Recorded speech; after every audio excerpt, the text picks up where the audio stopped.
कि ये ज़्यादा कहीं कहीं आएंगे और इनकी स्पष्टता जरूरी है।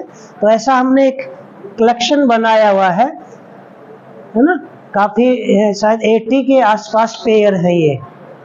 तो उसमें जितने ग्रुप बनेंगे, मान के चलिए 15-20 ग्रुप बन सकते हैं, तो हम सबके लिए अलग अलग दे देंगे। जो मटेरियल होगा उसमें वो रहेगा, जो सामान्य प्रचलित हैं हम वही इसमें लेंगे, जैसे सीखना, समझना, विज्ञान, इस तरह के। तो ये लिया है। वर्ल्ड में कई वर्ष पहले का मुझे अच्छी तरह से याद है, बीपीएससी की किसी परीक्षा का मैं सेट कर रहा था जी। तो उसमें ये टिप्पणी लिखने को आया था, आप किसी चीज को जानकर मानते हैं अथवा उसको मानकर जानते हैं, टिप्पणी करो जी। तो ये मेंस के अंदर का क्वेश्चन जी, बढ़िया अच्छी आ रही है जी। आप कुछ शेयर कर रहे थे? हाँ, तो जस्ट ये तो ये है कि एक एग्जाम्पल है, कौन से शब्दार्थ के उदाहरण लेकर वहाँ चर्चाएं करानी है, उसका पूरा प्लानिंग के साथ होगा ही। यहाँ हमारी भी अपनी स्पष्टता बन जाए कि ये बहुत ज़रूरी है।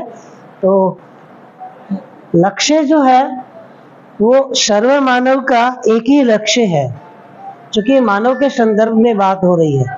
और मानव लक्ष्य 4 हैं ना, समाधान, समृद्धि, अभय, अस्तित्व। लेकिन वहाँ जो शब्दों का प्रयोग होगा वो सामान्य प्रचलित शब्द होंगे कि हम अपने में किसी तनाव के साथ न रहें, हमारे परिवार में किसी तरह के शिकवा शिकायत न रहें, समाज में जो है वो किसी तरह का अविश्वास या भय का माहौल न रहे, और प्रकृति में किसी तरह का प्रदूषण, असंतुलन जो देखने में आ रहा है ये न रहे।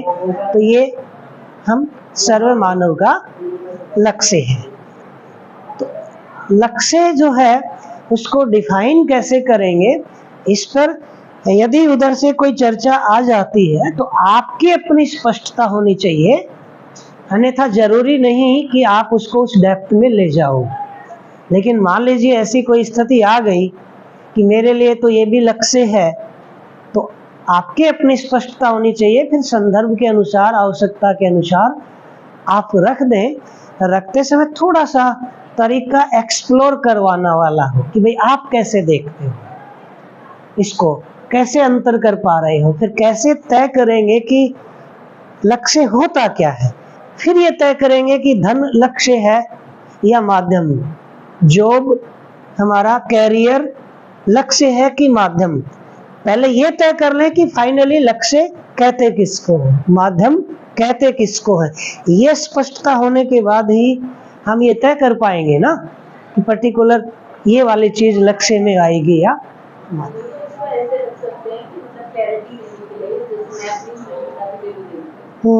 लक्ष्य को जो फाइनल पाने के बाद आपको कुछ शेष ना रहे, कुछ शेष इससे पहले के जो भी है उसके बाद ये होता है कि इसके बाद क्या, तो वो लक्ष्य नहीं है। आप उसे शॉर्ट टर्म गोल कह सकते हो, लेकिन वो माइलस्टोन है, वो बड़ा, क्योंकि उसके पाने के बाद भी आपके अंदर एक इच्छा रहती है कि अब मुझे ये चाहिए, अब मुझे ये चाहिए। लेकिन लक्ष्य को जिसके बाद ये इच्छा ना रहे कि कुछ और भी चाहिए। जी, थोड़ा सा इसमें और भी हम ध्यान रख पाए। जैसे मान लीजिए किसी ने गहराई में कहा, उसका जो टोन है वो बता रहा है कि वो उसको बहुत दृढ़ता से माना है कि ये भी मेरे लिए लक्ष्य ही है ना, शॉर्ट टर्म गोल की बात करा। और हम ये स्टेटमेंट देते हैं कि जो आप कह रहे हैं ये लक्ष्य नहीं है, ये माध्यम ही है।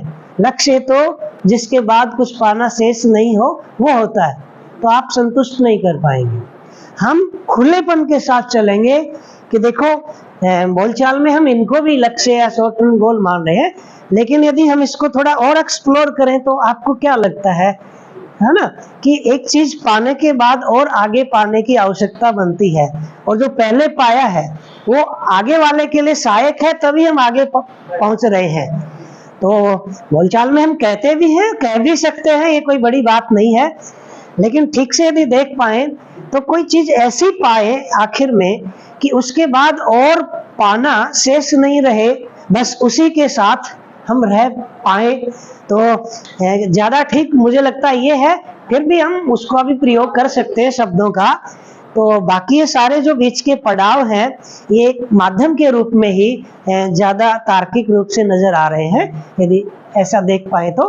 फिर भी इसको हम जैसा अपने हिसाब से लेकर चलते हैं, उसमें कोई दिक्कत नहीं है, लेकिन वास्तविकता के रूप में देखें तो ज़्यादा ये स्वीकार होता है कि आखिरकार कोई ऐसी स्थिति को पा लेना जिसके बाद और कुछ पाना शेष नहीं दिखाई पड़ता, उसी के साथ बना रहना ही बन पाता है, तो वो लक्ष्य है। हाँ जी जी, तो ऐसे मतलब टीचर्स ऐसे कोई कॉन्ट्रडिक्शन करते नहीं है, पर जैसा आपने कहा कि ठीक है कोई एक व्यक्ति ऐसा निकल आता है, कभी कभी कोई आ सकता है, तो निकालेंगे नहीं, ठीक है। तो ना वही कह रहे हैं कि इसमें एक्सप्लोर जब करा रहे हैं तो उनको आप पूरा सम्मान दे रहे हैं और प्रस्ताव दे रहे हैं, लेकिन उनको ये नहीं कह रहे कि आप जो मान रहे हैं ये ठीक नहीं है। उनका खुद का ध्यान चला जाए ऐसा माहौल बनाना है। हमें अपनी तरफ से ये कहना हाव भाव से या स्टेटमेंट से कि ये ठीक नहीं है, ये ठीक है, तो उससे कुछ लोग डिस्कनेक्ट हो सकते हैं जी।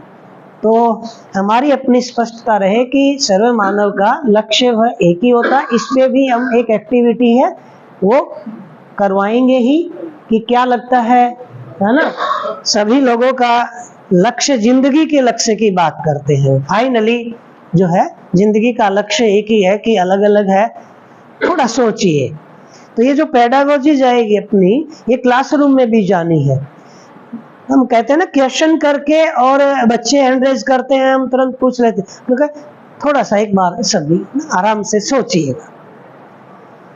सभी लोगों का लक्ष्य, जिंदगी का लक्ष्य एक ही है कि अलग अलग है, फिर हम थोड़ा सी चर्चा करेंगे।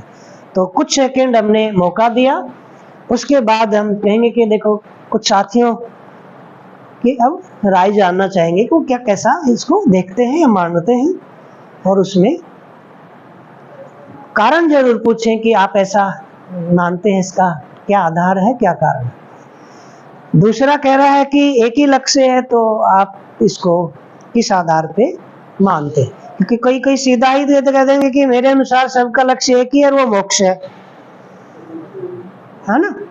तो आप अपनी टिप्पणी से ये न दिखाए कि उसका रिस्पॉन्स ठीक नहीं है, बाकी आला आपके मत मुताबिक आए वही ठीक है ना। वही रिस्पॉन्स हैंडलिंग की वही है। हैप्पीनेस क्लास में यही जाएगा, आप सोचने का मौका दे रहे हो, वो भी देंगे। आप हर रिस्पॉन्स को उसी भाव से ले रहे हो जी। तो आप इसको कैसे देखते हैं, है ना।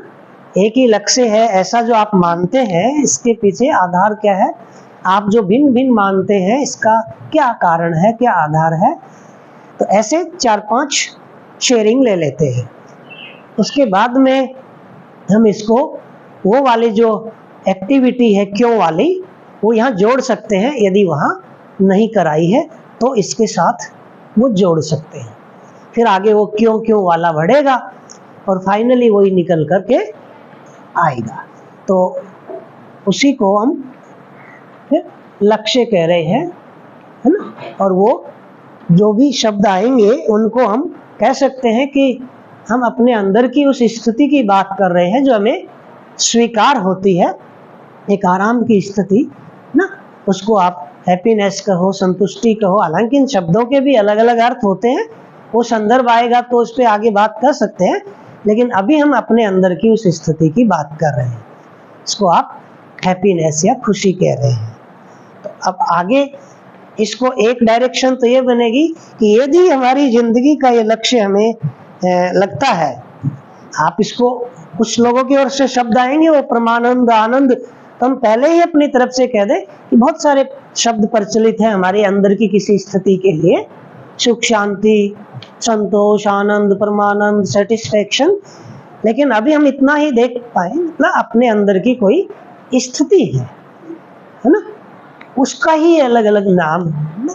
तो उस अंदर की स्थिति की हम बात कर रहे हैं, हम उसको पाना चाहते हैं। भैया आपने भी कहा था ना, शायद मेरा से इसलिए हो गया कि मोक्ष अगर आता है उसको कैसे हैंडल करेंगे, लक्ष्य मोक्ष है। हाँ, तो हम उनको यही कह रहे हैं कि भाई क्या आधार है आपके ये मानने का कि सर्व मानव का लक्ष्य एक ही है और वो लक्ष्य मोक्ष है। तो ऐसा आपका देखने या मानने का कारण या आधार क्या है? ठीक है, जो भी वो बताते हैं कि हमारे प्रचलन में है, ग्रंथों में है, ठीक है। तो हम और गहराई में मतलब एक्सप्लोर कराने के लिए कोई अलग अलग बता रहा है, उनसे भी पूछते हैं, और फिर ये बीच बीच में हम ध्यान दिला देंगे कि ये हमें अब इस पे सोचने की जरूरत है कि हम रह रहे हैं साथ साथ, लेकिन हमारा मानना अलग अलग है। अब ये कैसे तय करें कि ये मानना जो है ये एक ही वास्तविकता को लेके अलग अलग है, और हर व्यक्ति अपने मानने को ठीक मान के ही चलता है, लेकिन दूसरे का मानना जो है उसी वास्तविकता के लिए अलग है। तो कई बार परिपक्वता है तो कोई दिक्कत नहीं है, लोग अपना अपना मानना लेकर भी चल ही सकते हैं, लेकिन बहुत बार ऐसा, हाँ, लेकिन बहुत बार ऐसा भी देखने में आता है कि अलग अलग मान्यताएं और धारणाएं होने की वजह से लोग अपना जैसा है ना और बनाने के लिए या अपनी ही मान्यताओं के प्रचार प्रसार के लिए प्रयास करते भी हैं, और उससे फिर क्या होता है, व्यक्ति जो मेरे जैसा मानता है ना, उनको वो अपना मान लेता है। कुछ लोग ऐसे भी हैं, हम सबके लिए नहीं वर्ड यूज कर रहे, और जो मेरे जैसा नहीं मानते हैं वो पराये हैं। तो इसे क्या है कि भेदभाव ना समूह का, संप्रदायों का इस रूप में हो जाता है, और ऐसी स्थितियों में क्या होता है, कुछ लोग छोटी छोटी बातों पे बहुत जल्दी आवेशित भी हो जाते हैं। तो आप देखते ही होंगे कि छोटी छोटी बातों को लेकर ये कितने बड़े ना युद्ध इतिहास में भी सुने हैं, और अब भी ऐसी स्थितियां देखने में आती हैं। तो इसमें हमारे लिए ये चुनौती है कि ये अपना अपना मान के भी यदि लोग मिलजुल के रह पाते हैं तो कोई दिक्कत नहीं है, लेकिन ये देखने में आता है कि कुछ लोग अपना अपना मानकर फिर उसमें वो भेदभाव की भावनाओं से होते हैं, द्वेष भावनाओं भी रहती हैं, और वो संघर्ष युद्ध तक भी जाती है। इसलिए पूरी मानव जाति मिलजुल कर रह पाएगी अपनी अपनी धारणाओं के साथ, इसकी अभी संभावनाएं नहीं नजर आ रही है। तो उसके लिए एक तो ये आवश्यकता बनती है, दूसरी ये भी बनती है कि यदि कोई वास्तविकता है तो वास्तविकता जो है वो तो कोई एक ही होती है। अब सूरज है तो सूरज का स्वरूप तो कोई एक ही है। अब यदि कोई लोग अलग अलग उनको माने तो फिर एक ही वास्तविकता को अलग अलग मानने से उसमें क्या दिक्कत होती है? उसमें दो दिक्कत है। एक तो हमारा ही अपना एक वास्तविकता को लेकर अलग अलग मत हो गया, तो जब कोई निर्णय लेना होगा उसमें यह दिक्कत आएगी, क्योंकि हम उस वास्तविकता को अलग रूप में मान रहे हैं, दूसरा व्यक्ति अलग रूप में मान रहा है। जब कोई सामूहिक निर्णय लेना पड़ेगा तो वो निर्णय लेने में दिक्कत आएगी। दूसरा, जैसे ही किसी वास्तविकता को जैसी है उससे यदि हम भिन्न मान करके चलते हैं तो जब जीने जाएंगे तो उसमें हमें दिक्कत आती है, क्योंकि वो वास्तविकता वैसी नहीं है। जैसा है यदि वैसा हम देख पाते हैं तो फिर हमारा कहीं भी निर्णय लेने में कॉन्ट्राडिक्शन नहीं है। उदाहरण के लिए, किसी समय जब प्लास्टिक जो है वो प्रयोग में आने लगा था तो हम सबको ऐसा लगा था कि कितनी बढ़िया चीज है, हल्की भी है, सस्ती भी है, और एक जगह से दूसरी जगह लाने ले जाने में भी कंफर्टेबल है। हाँ, तो उसको हमने ठीक मान के ही हमने है ना शुरू किया, लेकिन चूंकि पूरी ना प्रकृति की व्यवस्था को हमने नहीं समझा कि आगे चल के इसके क्या परिणाम हो सकते हैं, तो आगे चल के आज हम देख ही पा रहे हैं कितनी दिक्कतें आ रही हैं। तो हम ठीक मान करके चल रहे थे, जो जैसा था वैसा नहीं देख पा रहे थे, एक समग्रता में नहीं देख पा रहे थे, तो ये दिक्कत आज नहीं तो कल आनी है।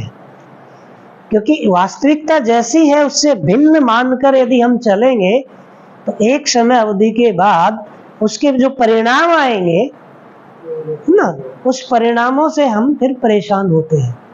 इसलिए वास्तविकताओं को अलग अलग मानकर चलने से हमारा काम नहीं चलेगा।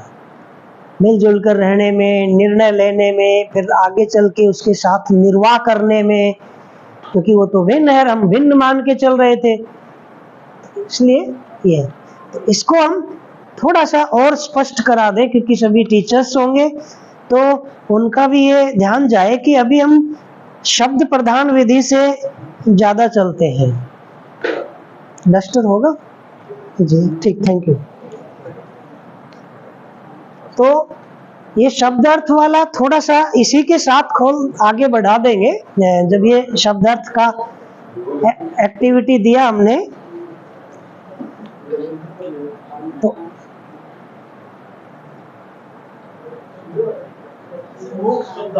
जी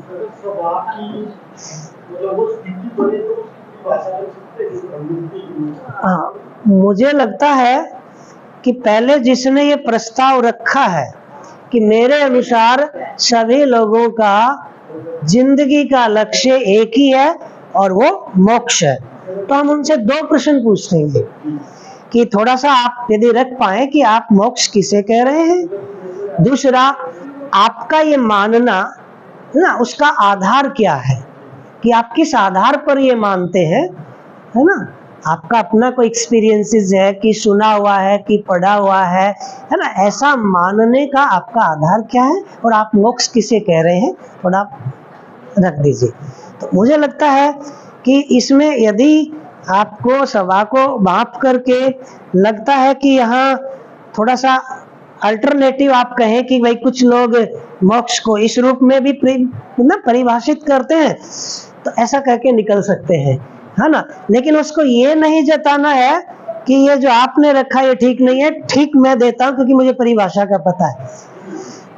तो वहाँ आप थोड़ा सा सजग रह के चले कि लगे कि बढ़िया आप मोक्ष ऐसा देख रहे हैं, और लोग आप में से भी कोई रखेगा भाई और मोक्ष को आप कैसे देखते हैं, 1-2 का लिया, फिर आप कह सकते हैं हाँ, और कुछ ग्रंथों में या कुछ लोगों का ऐसा भी है ना देखना है कि मोक्ष ब्रह्म मुक्ति के रूप में भी देखा जाता है।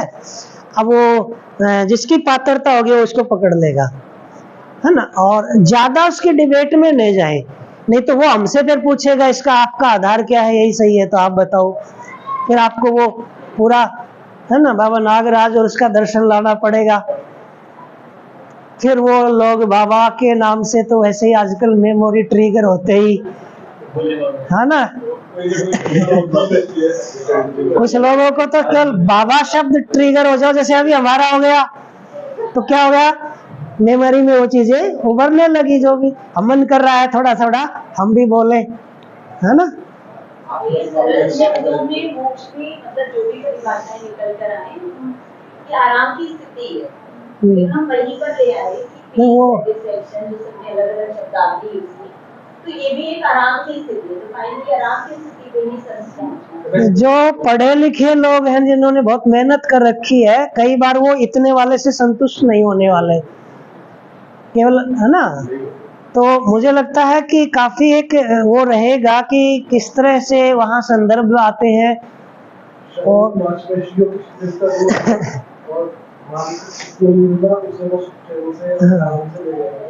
क्योंकि हमारी तरफ से जो स्टेटमेंट जाएगा, कभी न कभी कोई ये पूछ सकता है कि आपका ऐसा मानने का आधार क्या है, क्योंकि हम भी तो पूछ रहे हैं ना, तो हमें रेफरेंस देना पड़ेगा कि हैप्पीनेस कैरिकुलम का जो आधार लिया है वो मध्यस्थ दर्शन है, और मध्यस्थ दर्शन में इन शब्दों को ऐसे परिभाषित किया गया है, ये हमारे लिए प्रस्ताव रूप में है, हम इनको जांच सकते हैं। सर नोट्स को लेकर के ना एक मत नहीं होगा, वो तो दर्शन में नोट्स के बारे में हर कोई बोलेगा उसको, तो नहीं पता ना, वो बोलेगा कि आगे का जो हमारा जितना भी डिस्कशन चलेगा, है ना, वो इस आधार पे होगा कि जिन भी शब्दों का हम प्रयोग कर रहे हैं, है ना, शब्दों के साथ कोई अर्थ होता है, अर्थ के मूल में कोई वास्तविकता होती है, तो हमारा आगे का जो भी संवाद होगा वो वास्तविकता प्रधान रहेगा कि हम जिन भी शब्दों का प्रयोग कर रहे हैं उनका मतलब क्या है, वो किस वास्तविकता को इंगित कर रहे हैं, क्यों, ये प्रश्न बनता है। तो इसको देखते हैं।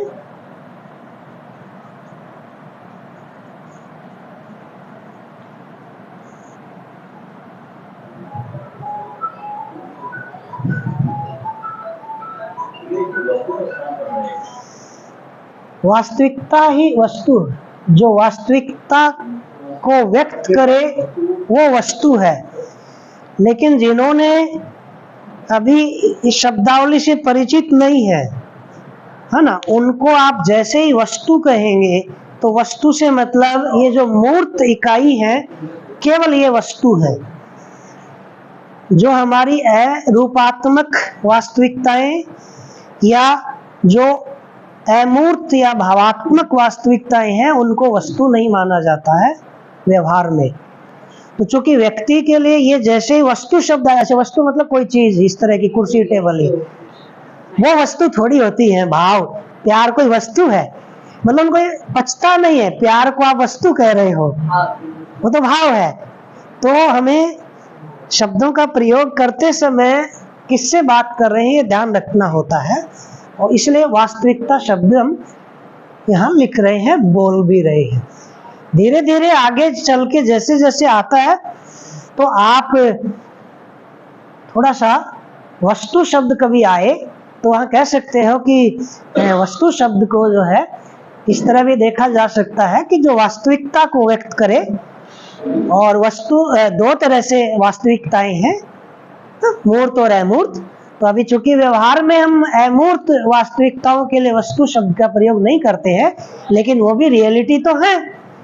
तो वस्तु जो है मूर्ति नहीं, अमूर्त भी होती है, क्योंकि फाइनली तो हम किसी रियलिटी की बात करें, वास्तविकता की बात करें। तो थोड़ा सा आप हिंट इस रूप में दे सकते हैं।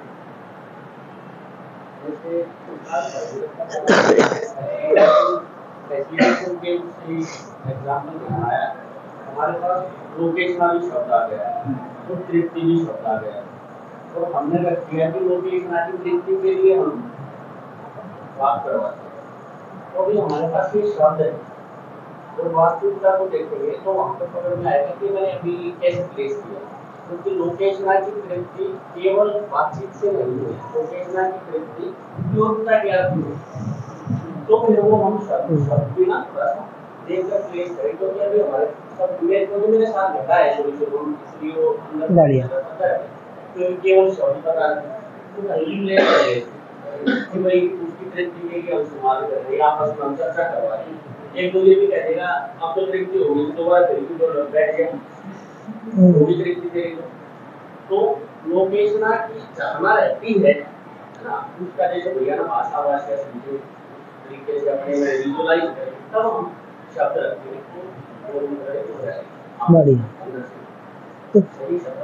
हाँ, और वहाँ हमें लोकेशना शब्द बहुत नया लगेगा काफी लोगों को।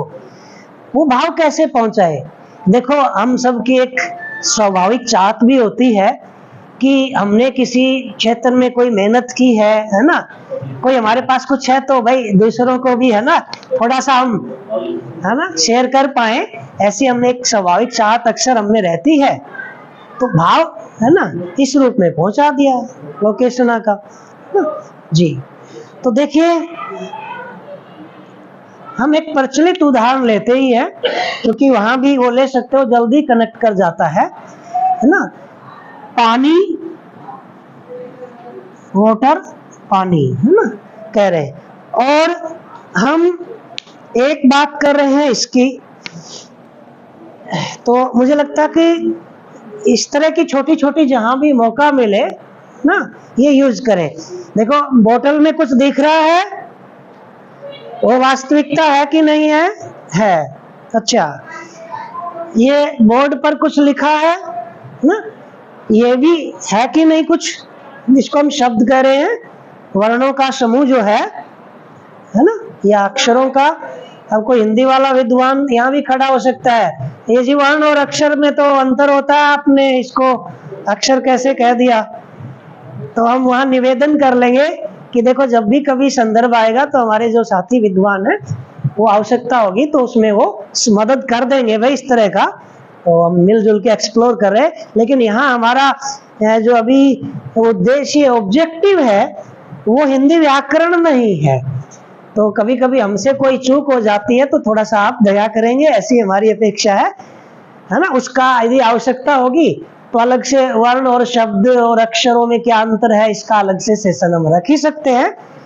मोटे रूप में हम चले कि ये शब्द है ना, ये भी पानी है बोतल में और ये भी पानी है, क्या अंतर है? थोड़ा सोचिए, ये भी पानी है और ये भी पानी है, इनमें अंतर क्या है?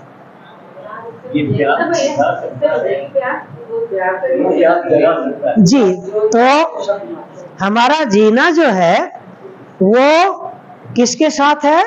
जो अस्तित्व में वास्तविकता है उसके साथ है। यदि हम शब्द पानी शब्द को प्रयोग करें बार बार, पानी पानी पानी, तो शब्द से प्यास नहीं बुझेगी, प्यास वास्तविकता से ही बुझेगी। तो ये ध्यान रहे कि जिन शब्दों का हम प्रयोग कर रहे हैं वो किसी वास्तविकता को इंगित करते हैं।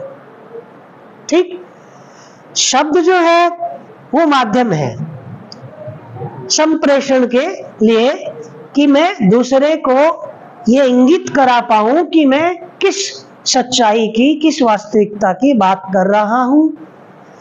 तो हम संवाद कर रहे हैं, इसमें घटना क्या घट रही है? मैंने किसी वास्तविकता को समझा है, देखा है, मैं जानता हूं, तो मेरे अंदर उस वास्तविकता को लेकर कोई स्पष्टता है। तो वास्तविकता है वो मेरे अंदर नहीं है, अभी भौतिक वास्तविकताओं की बात कर रहे हैं ना, मूर्त वास्तविकताओं की बात कर रहे हैं। जैसे इसका उदाहरण ले रहे हैं कि ये जो पानी ये मेरे अंदर नहीं है, लेकिन मैंने मेरे अंदर इसको समझा है कि ये है क्या। तो जो मेरे अंदर है इसको लेकर वो क्या है, इसके बारे में जो मैंने समझा है वो क्या है, वो अर्थ है। तो मैं क्या करता हूं, आपको जब उस वास्तविकता को इंगित कराना चाहता हूं कि मैं किसकी बात कर रहा हूं, तो मैं क्या करता हूं, जो अर्थ है उसको किसी ध्वनि समूह या शब्द के साथ उस अर्थ को एसोसिएट करता हूं और फिर मैं शब्दों का प्रयोग करता हूं। आपके इस माध्यम से, हवा के माध्यम से, कानों से होते वो शब्द ध्वनि आपके अंदर जाती। तो आप में भी वो क्षमता है कि जिस वास्तविकता को मैं इंगित करवा रहा हूं वैसा दिखने लगता है। वो क्या हो रहा है अंदर जो दिख रहा है, वो अर्थ ग्रहण हो रहा है, अर्थ ग्रहण हो रहा है। तो देखिए क्या किया, शब्द केवल माध्यम है, तो मुझ में जो अर्थ है वही अर्थ आप में ग्रहण हो जाए, प्रकाशित हो जाए, तो ये संप्रेषण हुआ।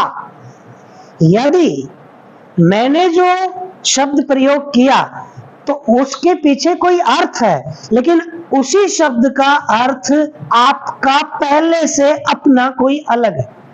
तो जैसे ही आप उस शब्द को सुनेंगे आपका जो पहले से अर्थ है वो प्रकाशित होगा और हमें लगेगा कि हमारा संवाद ठीक हो रहा है, अर्थ संप्रेषित हो रहा है। थोड़ी देर बाद में पता चला कि बात ठीक से नहीं पहुंची, तो हम दोबारा से कहते हैं नहीं नहीं मेरा मतलब वो नहीं था, मेरा मतलब ये। तो ये जो मतलब है, अर्थ है, यही फाइनली हम कम्युनिकेट करना चाहते हैं। शब्द तो माध्यम है, अर्थ है क्या? अब प्रश्न तो ये बनेगा कि हम जिसकी बार बार कर रहे हैं, अर्थ अर्थ है ना, अर्थ मतलब वही मतलब। भैया अर्थ भी किसी वास्तविकता का सबकी मीनिंग एक ही होना चाहिए, एक ही होना चाहिए। यही टीचर्स के लिए बहुत पावरफुल रहेगा। देखना, मैं थोड़ा आपकी लेवल को देखते हुए थोड़ा इसको और खोल देता हूँ। What is the meaning of meaning? अर्थ का अर्थ क्या है, मतलब क्या है? तो आप थोड़ा सोचिए, विद्वानों की सभा है, अनुमान लगाएं या पहले से थोड़ा कभी विचार किया होगा, तो थोड़ा रखिए इसको आप।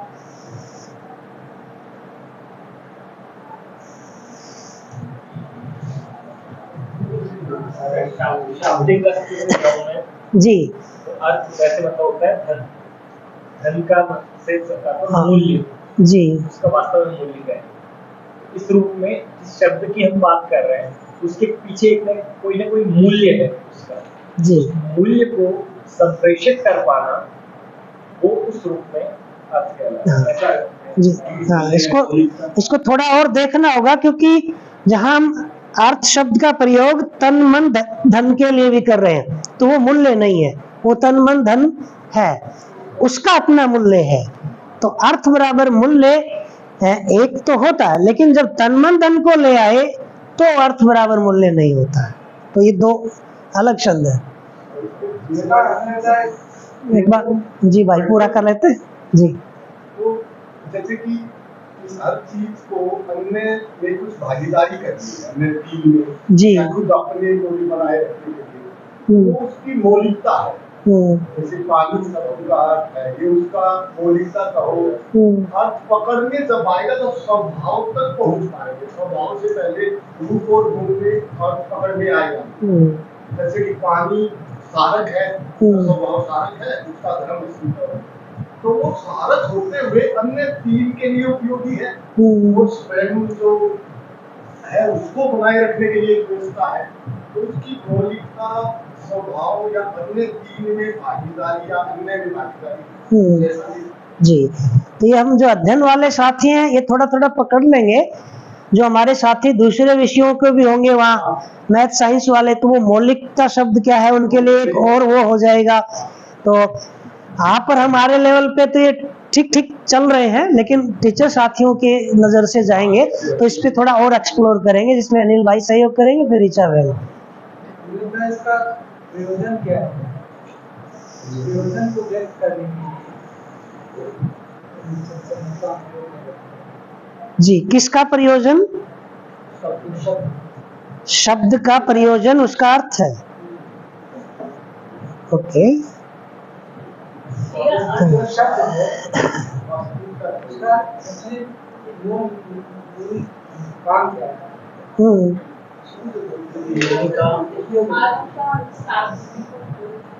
जी कॉन्टेक्स्ट में हो, जो समय स्थान और परिस्थिति के हिसाब से बदले ना किसी के लिए, जो शब्द से जो हम बात पहुंचाना चाह रहे हैं वो एक यूनिवर्सल कॉन्टेक्स्ट में। जी, तो अभी हम देख पा रहे हैं कुछ कुछ हमें भाष है कि थोड़ा थोड़ा, लेकिन रखते समय लगता कि बिल्कुल सटीक नहीं आ पा रहा। इसको कह रहे हैं कि आपको सच्चाई का आंशिकता में अनुभव है, यानी कि भाष है। अब चर्चा से थोड़ा सा सटीकता की ओर जाएगा तो वो आभास होगा, फिर ये एक जगह जाके सीधा टिक जाएगा, वो प्रतीति है।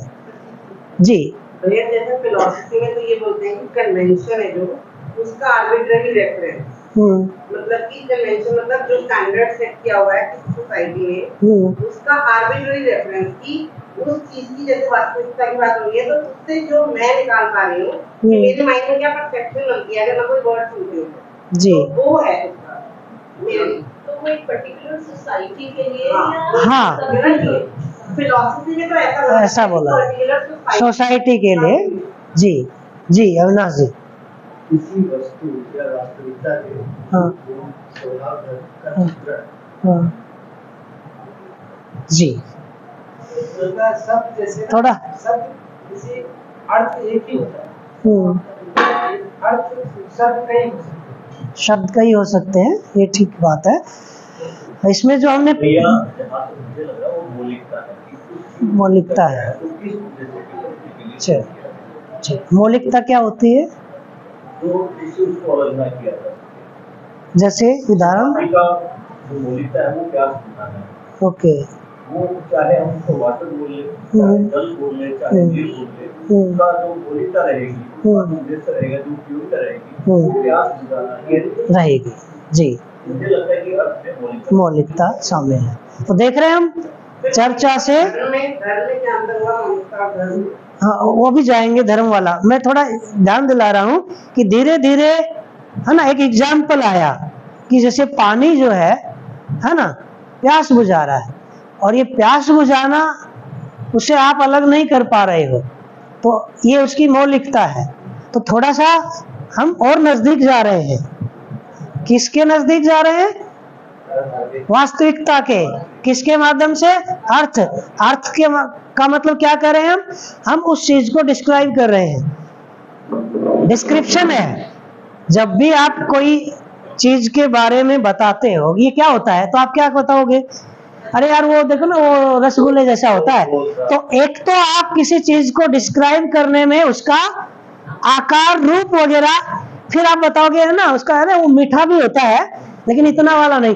दोबारा उसमें आपने क्या जोड़ा डिस्क्राइब करते समय? गुण जोड़ा। तो आप देख रहे हो, जब भी किसी वास्तविकता को आप इंगित कराते हो तो एक तो उसका रूप बताते हैं, एक उसका रूप के साथ गुण बताते हैं। कई बार रूप नहीं, थोड़ा गुण बताकर ही काम चला रहे हैं, कई बार केवल रूप बता के काम चला रहे हैं, कभी रूप और गुण दोनों बता के काम चला रहे हैं। ये क्या है? उसका आंशिकता में एक तरह से उसका डिस्क्रिप्शन है, उसके बारे में ब्रीफ डिस्क्रिप्शन, इसको अर्थ कह रहे हैं। लेकिन क्या ये पूरा अर्थ? क्या इससे वस्तु इंगित हो गई पूरी तरह? नहीं, भाषाभास की ओर ही ले जा रहे हैं। क्या? रूप और गुण। वास्तविकता पूरी कब इंगित होगी? जो रूप गुण के साथ आप स्वभाव धर्म भी आप रख पाए। स्वभाव, वो जो प्रयोजन की बात कर रहे हैं, ध्यान रहे जब प्रयोजन तक पहुंच रहे हैं तो ये मान के चल रहे हैं कि रूप गुण उसमें शामिल है ही।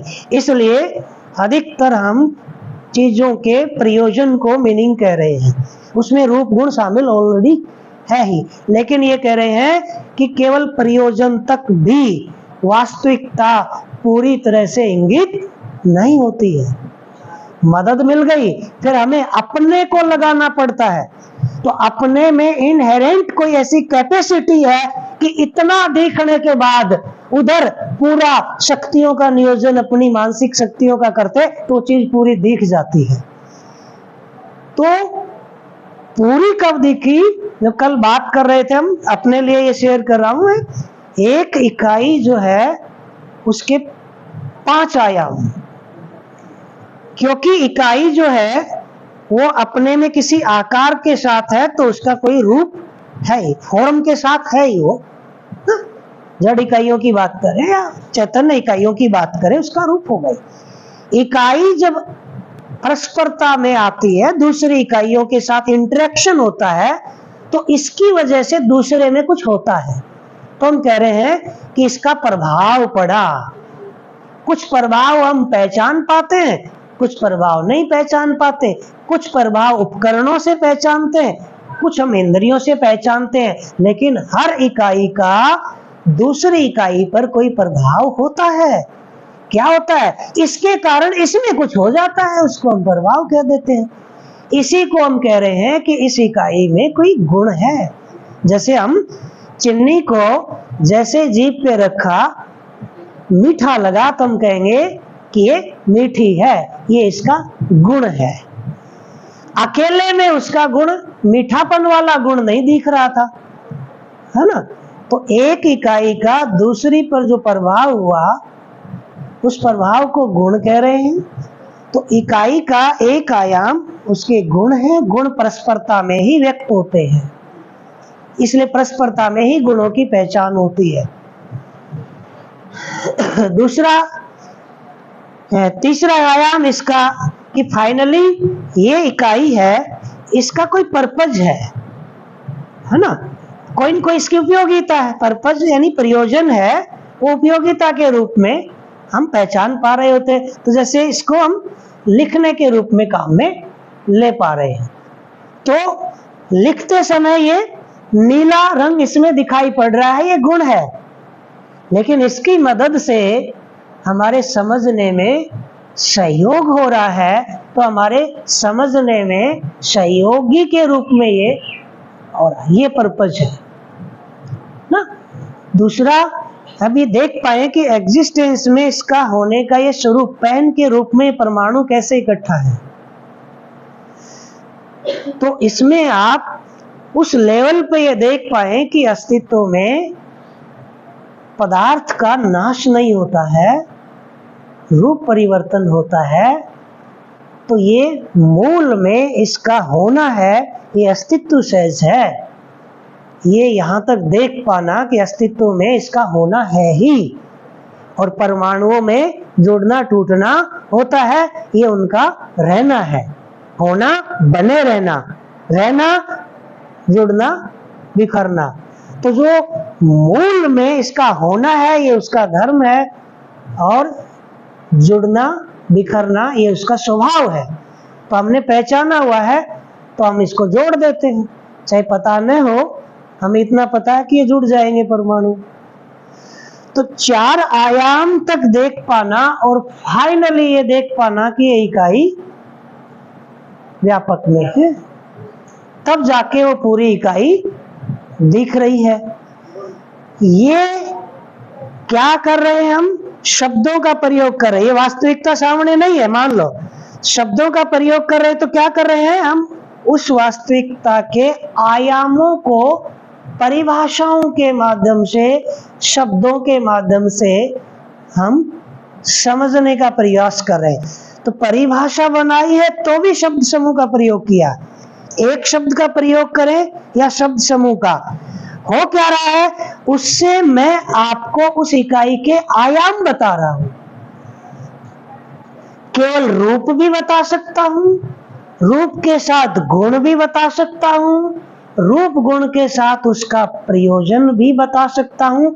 तो मैं ये रूप गुण स्वभाव धर्म जो मैं अपने में देखता हूं, वो आप में भी देखने की ताकत है। तो मैं शब्दों के माध्यम से आपको इकाई के आयाम दिखाना चाह रहा हूं। ये जो आयाम दिख जाना है, अपने अंदर होती है ये घटना, इसको हम अर्थ कह रहे हैं। किसी भी वास्तविकता का ब्रीफ डिस्क्रिप्शन है ये, जो उस वास्तविकता के आयामों को हमें दिखाता है। ये केवल चित्रण तक देख पाएंगे तो केवल रूप और गुण आएगा, ये भी अर्थ है, रूप गुण भी अर्थ, लेकिन ये पूरा नहीं पड़ रहा।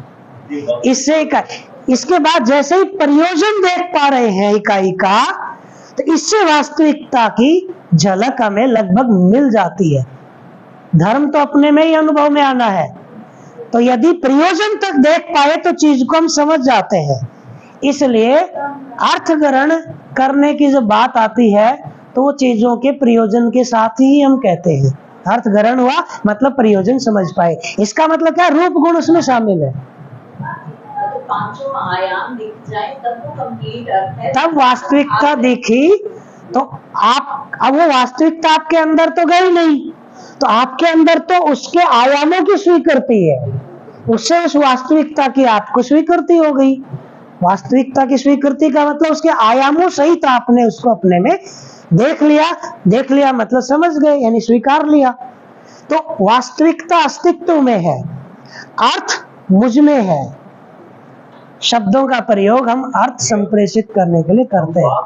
चिड़िया एक शब्द है, चिड़िया। तो चिड़िया तो हम सबने देखी है।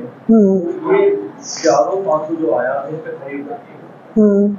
लेकिन जब हम किसी विदेशी पक्षी की बात करते हैं, कहीं उसकी बात करते हैं, उसका तो हमने केवल क्या देखा है? हाँ वो भी खाली टीवी में देखता है जी। वो कहाँ तक जाएगा? तो हमारा हमने पहले भी ना आपने देखा होगा, हम कहते हैं कि भाई नवीन ज्ञान का सृजन पूर्व ज्ञान के आधार पर ही होता है। एक 4-5 साल का बच्चा आपसे पूछता है, पटाखा धमाका करता है दिवाली पे, आपसे पूछता है कि ये धमाका क्यों करता है, तो आप कहेंगे कि इसके अंदर है ना बारूद होती है और एकदम आग लगाते ही वो जल जाती है। अब वो कहेंगे बारूद क्या होती है, तो आप क्या सोचोगे कि उसके जैसी चीज बच्चे ने पहले कुछ देखी होगी, वो उठाओगे। बेटा आपने आटा देखा होगा ना, या पाउडर देखा होगा ना, ऐसे बारीक सा होता है, राख जैसा कुछ। तो क्या कर रहे हैं आप, प्रीवियस नॉलेज पूर्व ज्ञान के साथ एसोसिएट होकर नवीन ज्ञान का सृजन हो रहा है। तो हम जब कोई नई चीज आ भी गई तो पहले से जितना हमारे पास है उसका ही सहारा लेना पड़ता है। हाँ इसलिए जिन बच्चों की पारिवारिक पृष्ठभूमि ऐसी है, जिनको बहुत ज्यादा एक्सपोजर नहीं मिला है ना, उनके लिए बड़ी चुनौती रहता है। किसी बच्चों ने अपने घर में कोई ऐसी डिवाइस वगैरह देखी नहीं, आप तो उसको सामान्य मान के उस शब्द का प्रयोग कर रहे, उसने कभी देखा ही नहीं या नाम नहीं है। अब कई बार हम कोई समझाते तो बच्चों को हीटर, कुछ परिवारों में नहीं देखा बच्चों ने, हीटर कभी नहीं लाए। अब आप बोल रहे बल्ब है ना, बल्ब जल रहा है, अब वो बच्चा तो कहे लट्टू जैसा है, कभी सुना ही नहीं। मैं सही बता रहा हूँ, कक्षा 6 में ये हुआ, मैं कुछ वो दे रहा, बच्चे को समझ में ही नहीं आया कि बल्ब जलना क्या होता है, वो तो लट्टू जैसा है ना, लट्टू ही सुना उसने और चश्मा ही सुना है, जलना तो लकड़ी वाला था।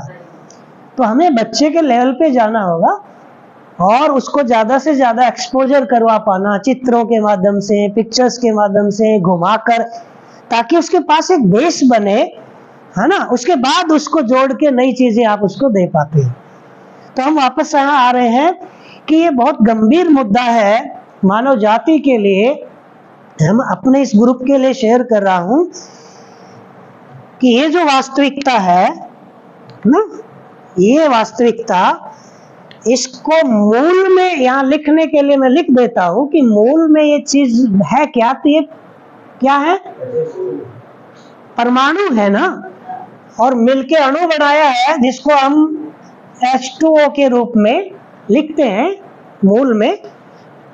तो आप देखिए, प्यास वास्तविकता से बुझ रही है, शब्द से नहीं, क्योंकि हमारी परंपराओं में शब्द से कल्याण की बात कही गई है और शब्द को प्रमाण भी माना है। राम से अधिक राम के नाम को भी कहीं कहीं स्वीकारा जाता है। ऐसा नहीं है कि उसका महत्व नहीं है, लेकिन सोचना पड़ेगा कि वास्तविकता से शब्द बड़ा हो सकता है कि नहीं, इसको जांचने की तो आवश्यकता है। हो सकता होता होगा, लेकिन हमें देखना चाहिए। लेकिन ये वहां छेड़ दिया तो मधुमक्खी के छत्ते में हाथ। धार्मिक ग्रंथों का, आस्थाओं का मतलब वो कहीं भी हम इस स्थिति में आके हम थोड़ी चर्चा कर सकते हैं, क्योंकि यहाँ हम एक दूसरे के इंटेंशन को समझ रहे हैं। हमारा उद्देश्य हर्ट करना या नहीं, लेकिन ये तब होता है जब इतनी हमारी आपसी एक दूसरे के प्रति समझ और विश्वास की बात है।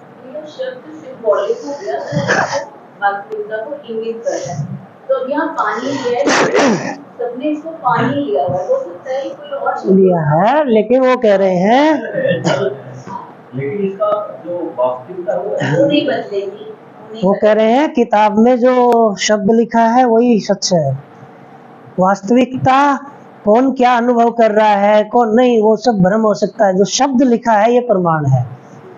ऐसे शब्दों को परंपरा में मतलब बहुत ऊंचे लेवल पे माना गया है ना। जबकि यहाँ हम अपने अधिकार पे यदि देखें तो कह रहे हैं कि शब्द वास्तविकता अलग अलग दिख रहे हैं।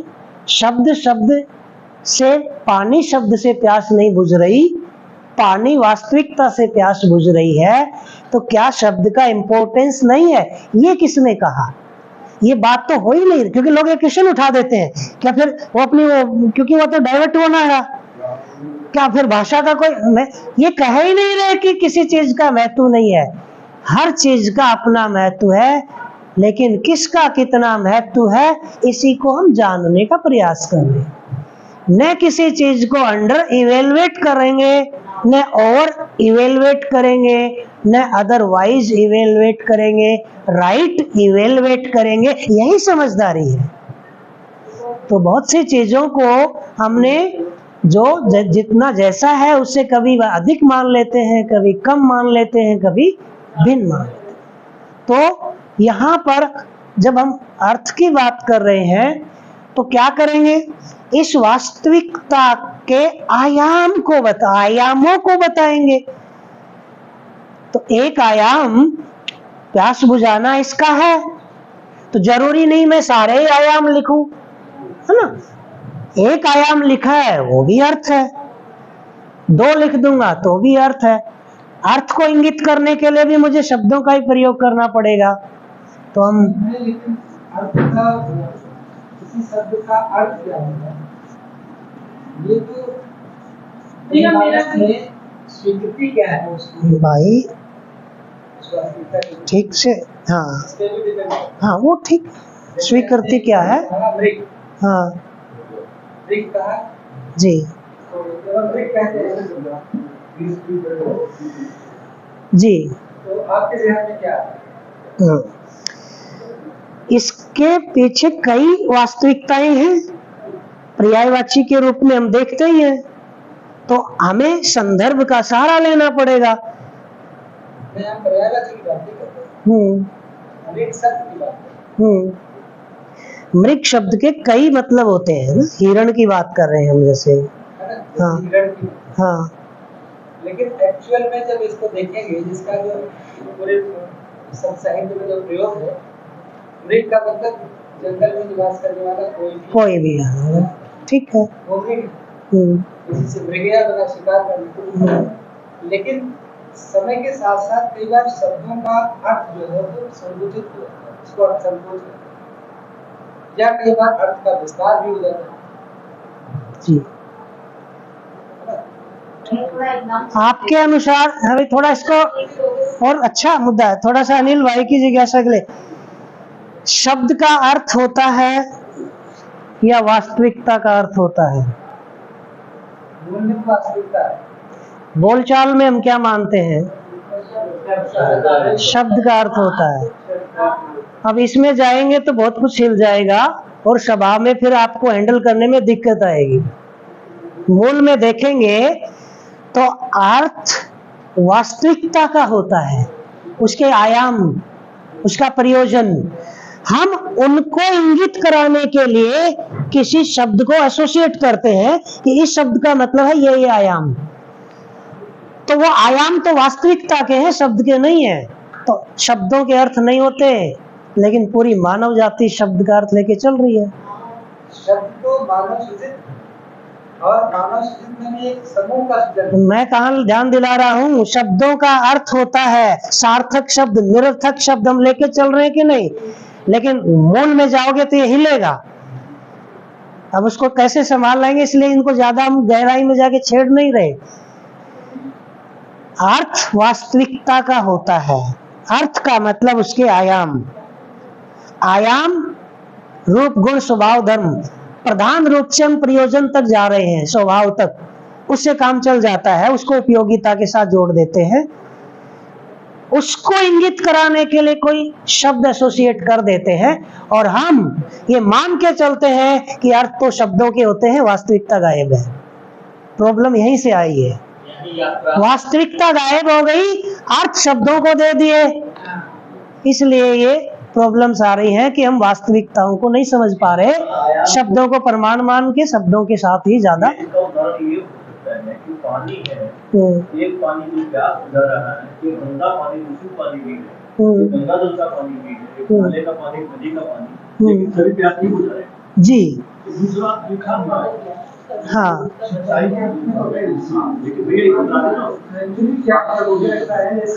शब्द का अगर अर्थ नहीं मालूम, तो वो सिर्फ एक चित्र मात्र है, एक साइन। ठीक है, क्योंकि शब्द और अर्थ दोनों अलग तो होते हैं, हो ही नहीं पाते, एकदम जुड़े। लेकिन अर्थ के बाद भी वास्तविकता तक जाना है, मेन प्रधान ये है। तो आगे से मानव जाति की यात्रा वास्तविकता प्रधान हो। जी एक घटना से आप इसको थोड़ा वो करते हैं, घटना की मैं रिलेट नहीं कर पा रही हूँ। हाँ। प्ले स्कूल में जाने वाला 3 साढ़े 3 साल का हाँ, कच्चे आम लगे हुए थे, तो उसको सब दिखा रहे थे कि देखो मैंगो लगे, इस पेड़ पर मैंगो लगे। अब वो बच्चा कह रहा है कि मुझे नहीं दिख रहे, देख इधर लगे इतने सारे लगे हैं। उस बच्चे ने कहा नहीं दिख रहे। तो मैंने बोला बेटे ये कच्चे हैं तो ग्रीन कलर के हैं। हाँ, तो उसने तुरंत जैसे मैंने कहा कि अभी ग्रीन है, तो उसने कहा ओ आंटी इतने सारे लगे। अब आप एक बार इसको इससे क्लियर कर दीजिए, क्योंकि उसने ये तो समझ गई थी। तो फाइनली मूल में वास्तविकता है। आप वास्तविकता को इंगित करा रहे हैं शब्दों से, तो आप बता क्या रहे हैं? वास्तविकता के आयाम, रूप बता रहे हैं, फिर गुण बता रहे हैं, फिर उसका पर्पस या उपयोगिता बता रहे हैं। तो फाइनली वस्तु के आयाम आप बता रहे हैं। तो आयाम उसको हम बोलचाल की भाषा में उसको हम ब्रीफ डिस्क्रिप्शन कह रहे हैं। किसी चीज का ब्रीफ डिस्क्रिप्शन है, वो उसका मीनिंग है। जिन टीचर से बात करेंगे उनके लिए तो यही शब्दों का प्रयोग करेंगे। वहां आयाम कहने से तो उनको थोड़ी पता है रूप गुण स्वभाव धर्म ये आयाम है। वहां कहेंगे किसी चीज को हम जब डिस्क्राइब कर रहे हैं ना उसके बारे में, तो उसका हम मीनिंग कह रहे हैं, ब्रीफ डिस्क्रिप्शन जो कर रहे हैं।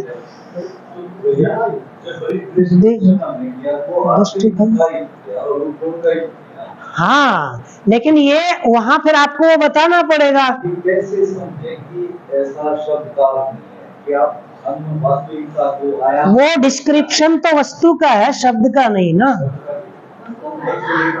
तो जी क्रमवीर सर भी कुछ जोड़ रहे हैं एक बार।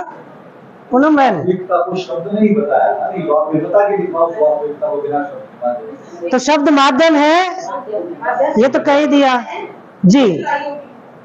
इसको ऐसे ही देखते हैं कि लैंग्वेज की कैरेक्टरिस्टिक्स पढ़ते हैं, तो लैंग्वेज की पहली कैरेक्टरिस्टिक्स ये है कि language is a collection of arbitrary symbols. अब ये पानी लिखा है, अगर जब कभी पहली बार ये शब्द बना होगा उस टाइम इसकी जगह पेट्रोल बना देते, तो हम पेट्रोल ही पी लेते। बिल्कुल। अब मैं मुंह से बोल रहा हूँ, अगर लाखों साल पहले जब कभी ये शब्द बना होगा उस टाइम तक ये टांग से बोल रहा तो ये तो सारे के सारे शब्द तो मन गढ़ जिसके मन में जो है। अब किसी को एक मतलब एक किसी वस्तु का नाम इस एरिया में कुछ है, आपको साउथ में जाकर कुछ और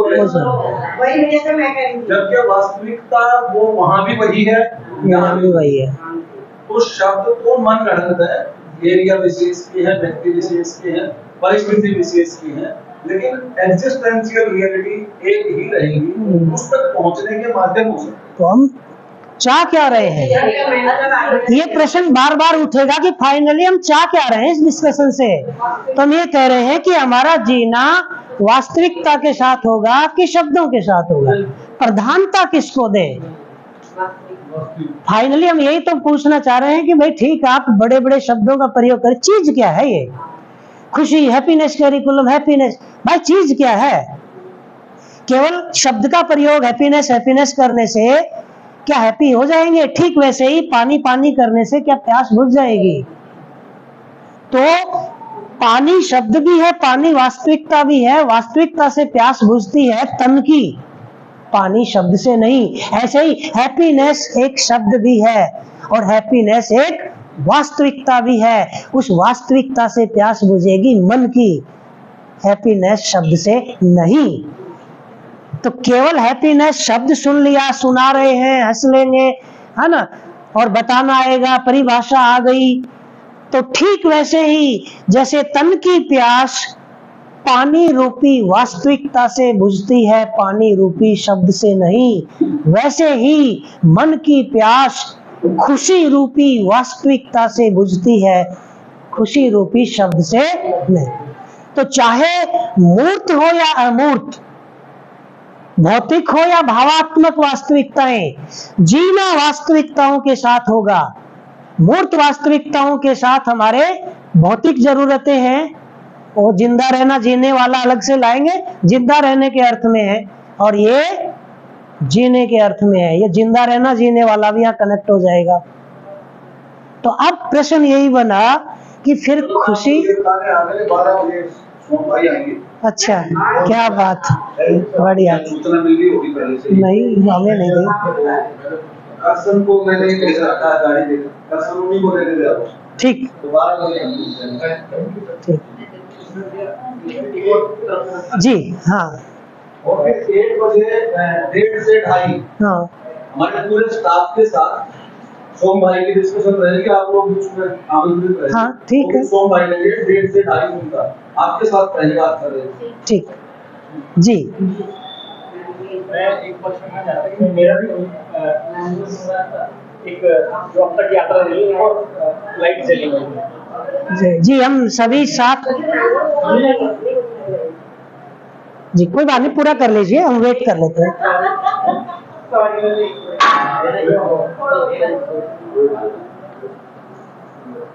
It's a